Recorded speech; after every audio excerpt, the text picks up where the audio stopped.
எல்லார் வீட்லயும் பொங்கல் வேலை ஆரம்பிச்சிட்டீங்களா? இன்னைக்கு நானே தான் எடுத்துட்டு இருக்கேன், வீடியோ நானே தான் எடுக்கிறேன். எனக்கு அவ்வளோ ஒரு ப்ராம்ப்டா எடுக்க தெரியாது. இந்த செல்ல வச்சுட்டு இப்படி செல்ஃபி எல்லாம் எடுப்பாங்களா, அந்த மாதிரி எடுக்க தெரியாது.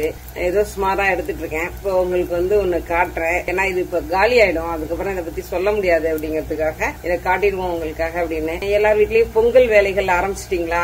நம்ம வீட்லயும் கிளீனிங் ப்ராசஸ் எல்லாம் போயிட்டு இருக்கு. நேத்தில இருந்து ரொம்ப கடுமையா வேலை பார்த்துட்டு இருக்கேன்.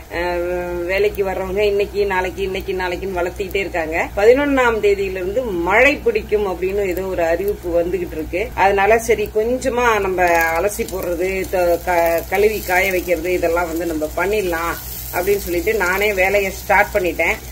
அந்த வேலைகளோட ஒரு கடினமான ஒரு 10 நாட்கள் ஒரு காலகட்டம், மன உளைச்சலான ஒரு காலகட்டம்.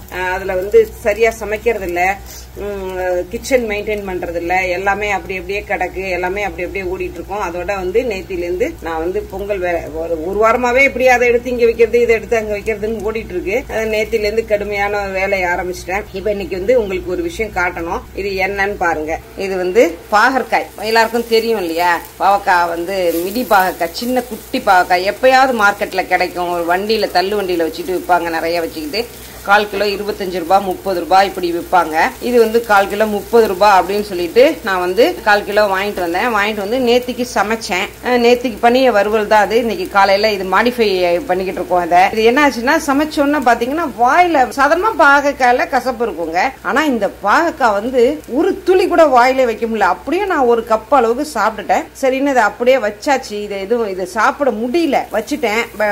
இன்னைக்கு என்ன பண்ணிருக்கேன் அப்படின்னாக்கா, இதுல ஒரு கட்டி வெள்ளத்தை நுணுக்கி போட்டு இதை மாடிஃபை பண்ணிட்டு இருக்கேன். வேஸ்ட் ஆக்காம சாப்பிடணுமே. 1/4 கிலோ 30 ரூபா கொடுத்து வாங்கிட்டு வந்திருக்கோம், நறுக்கி இருக்கோம், அதை சமைச்சிருக்கோம், அதை வேஸ்ட் ஆக்கிடக்கூடாது அப்படிங்கிறதுக்காக இதை நம்ம மாடிஃபை பண்ணிருக்கேன். பாருங்க, பார்க்க எவ்வளவு அழகா இருக்குன்னு. அந்த வெள்ளம் உருகி அப்படியே அது மேல கோட்டிங் ஆயிடுச்சு. பட் இதை நம்ம இப்ப சாப்பிட்டு பார்ப்போம். சாப்பிட்டு பார்த்துட்டு இது எப்படி இருக்கு, கொஞ்சமாவது சாப்பிடுற மாதிரி இருக்கா அப்படிங்கறத பார்ப்போம். இப்ப நம்ம பரவாயில்ல, நேத்திக்கு வச்ச உடனே உச்சி மண்டைய புடுங்குச்சு கசப்பு. பட் இப்ப கொஞ்சம் அந்த கசப்பு குறைஞ்சிருக்கு. பட் சாப்பிடுற மாதிரி இருக்கு. மத்தியானம் ரசம் சாதத்துக்கு இல்லன்னா தயிர் சாதத்துக்கு தொட்டுட்டு இதை சாப்பிட்டு முடிச்சிடணுங்க. இதை ஆனா பார்க்க நல்லா இருந்துச்சு.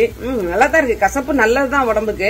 கசப்பு சுவை இருதயத்திற்கு நல்லது அப்படின்னு சொல்லுவாங்க. அந்த கசப்பு சுவை வயிற்றில் உள்ள பூச்சிகளை அழிக்கும். அதனால நம்ம என்ன செய்யணும்னா, மாசம் அட்லீஸ்ட் ஒரு முறையாவது நம்ம இந்த பாகக்காயை நம்ம உணவுல சேர்த்துக்கணும். சுகர் பேஷண்ட்ஸ் இருக்கீங்க அப்படின்னாக்க ஒரு பாகக்காய், அதாவது பெரிய பாகக்காய் விக்குது இல்ல மார்க்கெட்ல, அந்த பெரிய பாகக்காய ஒரு பாகக்காய் 2 டம்ளர் தண்ணியை கொதிக்க வச்சு அந்த பாகக்காயை நைஸா நறுக்கி அதுல போட்டுறணும். கொதிக்கிறப்போ போட்டு கொஞ்சம் உப்பு மிளகுத்தூள் போட்டு மூடி வச்சிடணும். ஒரு 10 நிமிஷம் கழிச்சு அந்த தண்ணியை வடிகட்டி ஜூஸ் போல குடிச்சிடணும். நம்ம அந்த பாகக்காயை நம்ம சமையல்ல பயன்படுத்திக்கலாம், வதக்கிக்கலாம், இல்ல குழம்புல போட்டுக்கலாம், ஏதாவது பண்ணிக்கலாம். இப்படி நம்ம ஒரு 3 days ஒன்ஸ் பண்ணிட்டே வந்தோம்னா சுகரோட அளவு கொஞ்சம் குறைஞ்சிட்டே வரும். இது நீங்க செஞ்சு பாருங்க.